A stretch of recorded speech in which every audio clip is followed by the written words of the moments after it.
자, 그러면 우리는 지금까지 공식이나 함수를 이용해서 어떤 값을 참조해서 그 값을 계산해서 값을 냈습니다. 그리고 함수도 그 함수의 어떠한 값을 참조를 했죠. 함수에서 어떤 값은 인수라고 부르는데 그 인수들은 어떤 특정 위치에 있는 값들을 참조해서 가져온 다음 그것을 함수를 돌려서 계산해서 그 값을 산출합니다. 자, 그러면 우리가 이렇게 참조를 하게 되는데요. 이 참조를 할 때 위치를 절대값으로 바꾸는 방법에 대해서 배워보겠습니다. 앞에서 우리는 이미 이렇게 다음과 같이 연속적으로 동일한 함수가 적용이 될 때 이 함수가 적용된 쉘을 선택하고 우측에 노란색 이 마크를 눌러서 드래그를 하게 되면 C에 위치한 값들의 합을 계산하는 것을 볼 수가 있다고 했습니다. 자, 그러면 우리가 이렇게 가능하게 만들 수 있는 이유는 무엇이겠습니까? 함수를 복사했을 때 그 옆에 있는 절이 자동적으로 상대적으로 계산이 되는 것이죠. 그래서 우리는 다음과 같이 C라는 항목에 있는 값들의 합을 계산을 했는데요. 이러한 합을 계산하는 공식이 상대적으로 적용이 됐다는 걸 알 수가 있습니다. 상대적이라는 것은 보시는 것처럼 B라는 항목의 이 4개의 값들을 합계를 낸 이 쉘을 이중 클릭을 해보게 되면 여기는 분명히 이 sum이라는 함수가 적용되는 값의 영역을 보시는 것처럼 C2부터 C5까지 지정을 했습니다. 그렇죠? 그런데 이 함수를 그대로 오른쪽으로 복사를 하게 되면 이 함수의 영역이 보시는 것처럼 D2부터 D5까지로 되는 것을 볼 수가 있습니다. 자동으로 바꿔주는 것이죠. 그러니까 우리가 움직이는 영역의 열에 대한 내용을 참조해서 상대적으로 위치에 따라서 함수가 적용하는 그 값의 영역을 바꿔주는 것입니다. 자, 그래서 우리가 아주 편리하게 이러한 기능을 사용할 수가 있었는데요. 자, 그러면 이 상태에서 C의 합계를 삭제하고 자, 그러면 이 B라는 항목의 합계를 낸 이 쉘을 이중 클릭한 후에 보시는 것처럼 다음과 같이 이 부분을 클릭해 보겠습니다. 그러면 이 sum이라는 함수가 적용되는 시작 지점과 끝 지점에 행유지, 연유지, 행유지, 연유지 이러한 조건을 볼 수가 있는데요. 자, 그러면 먼저 행유지라는 것을 보겠습니다. 행을 유지한다는 것은 어떤 뜻이겠습니까? 여러분이 행을 유지한다라고 이 부분을 체크를 하게 되면 이 합계에 적용되는 2번 이 부분을 절대적으로 지정을 하겠다는 것입니다. 이 함수가 어떤 다른 위치로 복사가 된다 하더라도 여러분들이 이 함수가 적용되는 첫 번째 행의 위치를 무조건 2로 지정을 하겠다는 것이죠. 자, 그러면 이 상태에서 제가 행유지를 눌러보게 되면 보시는 것처럼 C 옆에 달러 표시가 붙게 됩니다. 그래서 달러 표시가 붙게 되면 이 2라는 행이 절대적인 주소라는 것을 알려주는 것이죠.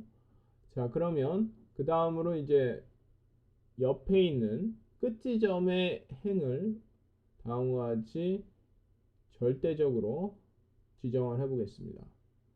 자, 그리고 나서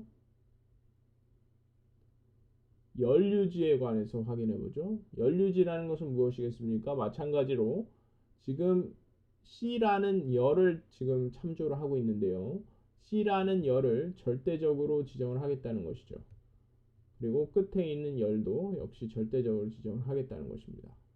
그러면 어떻게 되겠습니까? 여러분들이 다음과 같이 C라는 열도 절대적으로 지정하고 C의 2라는 행과 그리고 C라는 열의 5라는 행을 절대적인 끝값으로 지정을 하면 이 함수를 복사를 해서 옆으로 붙여넣기를 하게 되면 C라는 항목에 들어있는 이 값들이 계산이 되지 않는 것을 볼 수가 있습니다. 왜 그렇겠습니까? 왜냐하면 보시는 것처럼 우리가 앞에서 절대적으로 지정을 했기 때문입니다. 그래서 우리가 함수를 우측으로 이렇게 복사를 해서 D열을 기준으로 한 값들의 합을 내려고 의도를 했지만 우리가 복사를 해온 B 항목에 적용됐던 합계 함수의 값의 주소가 보시는 것처럼 절대적이죠. 그래서 보시는 것처럼 다음과 같이 이렇게 절대적으로 지정을 했더니 이 부분을 무조건 참조를 하는 겁니다. 자, 그래서 우리가 이 함수를 어느 위치에 갖다 붙이더라도 항상 이 함수의 공식은 이 영역, 바로 C2와 C5에 있는 이 네 개의 값을 항상 참조하는 것이죠. 자, 그래서 보시면 제가 이 상태에서 이 부분을 편집해서 복사를 눌러서 뭐 이러한 위치에다가 편집으로 붙이기를 해주면 역시 동일한 값이 나타납니다. 항상 절대적인 이 주소를 참조한다는 것이죠.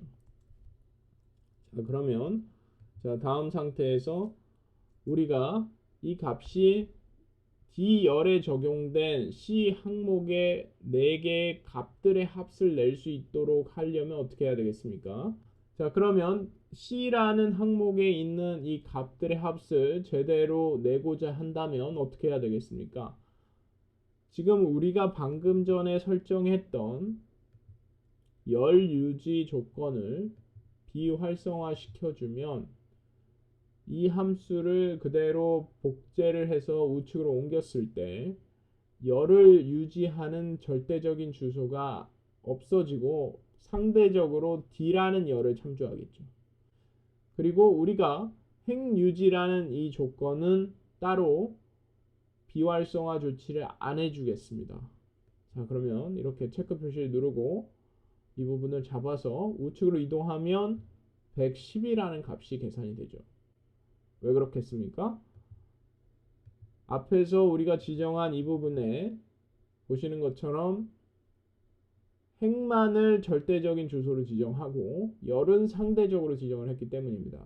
자, 열이 상대적이라는 것은 우리가 이 함수를 우측으로 이동시켰을 때 D라는 열을 상대적으로 참조를 해서 보시는 것처럼 C를 D로 바꿔서 이 영역을 계산을 한 것이죠.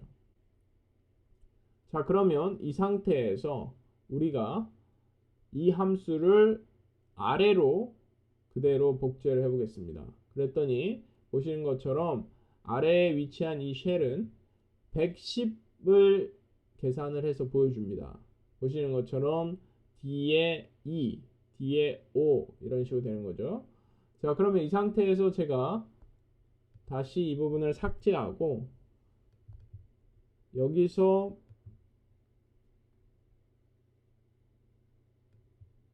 행유지 옵션을 꺼보도록 하겠습니다.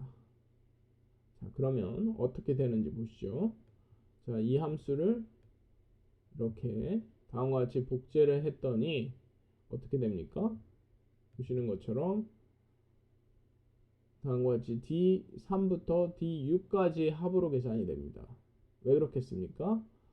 이것은 상대적으로 움직이기 때문에 우리가 다음과 같이 내리게 되면 같이 내려가는 것이죠.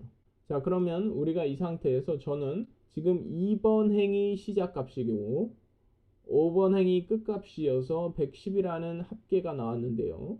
이 110이라는 이 합계 함수를 아래로 이렇게 복제를 하게 되면 2, 3, 4, 5, 6행의 합을 계산해서 자동으로 넣어주기를 바랍니다. 자, 그러면 이 상태에서 이 함수를 어떻게 변경해야 되겠습니까? 자, 이 부분을 클릭해서 시작 행이 50이라는 것을 절대적으로 지정을 해주고 끝값은 상대적으로 만들어주면 되겠죠. 왜냐하면 우리가 이 함수를 아래로 복사를 해서 붙여넣기를 한다는 것은 아래로 한 칸이 더 생긴다는 뜻이기 때문에 끝값이 변한다는 것을 우리는 인지할 수가 있습니다. 끝값이 지금은 10이지만 우리가 밑으로 내려주게 되면 지금 계산된 110이라는 값이 끝값이 되겠죠. 그렇기 때문에 처음 시작값만 절대적으로 지정을 해주고 이 상태에서 이 부분을 잡아서 당겨주면 보시는 것처럼 다음과 같이 이 값은 이 시작값 2번 행부터 6번 행까지의 합을 다음과 같이 계산을 하는 것이라고 알 수가 있습니다. 그래서 우리가 넘버스에서 공식이나 함수를 사용할 때 상대값과 절대값을 잘 활용을 하게 되면 여러분의 넘버스 활용도가 더욱 높아질 수가 있습니다. 이러한 상대값과 절대값의 활용은 실제로 우리가 시트를 하나 추가했을 때도 유용하게 사용할 수가 있는데요. 예를 들어 시트 1에 있는 특정 값을 시트 2에서 참조를 하고 싶습니다. 자, 그러면 제가 어떤 특정 쉘을 C2에서 선택을 하고 등호를 누른 상태에서 시트 1에 있는 값을 하나 다음과 같이 선택을 하겠습니다. 그러면 시트 1 표 1, 그렇죠? 시트 1의 표 1의 D5의 값을 다음과 같이 가져올 수가 있는 것이죠. 자, 그러면 보시는 것처럼 다음과 같이 이 부분을 눌러주면 다음과 같이 값을 가져온 것을 볼 수가 있습니다. 그렇죠? 자, 그래서 우리가 이러한 식으로 여러분들이 시트 1, 시트 2 이렇게 서로 이동을 하면서 값을 가져오고 참조하고 할 때 이런 식의 상대적인 값, 절대적인 값이 활용이 될 수가 있다는 것을 기억하시기 바랍니다.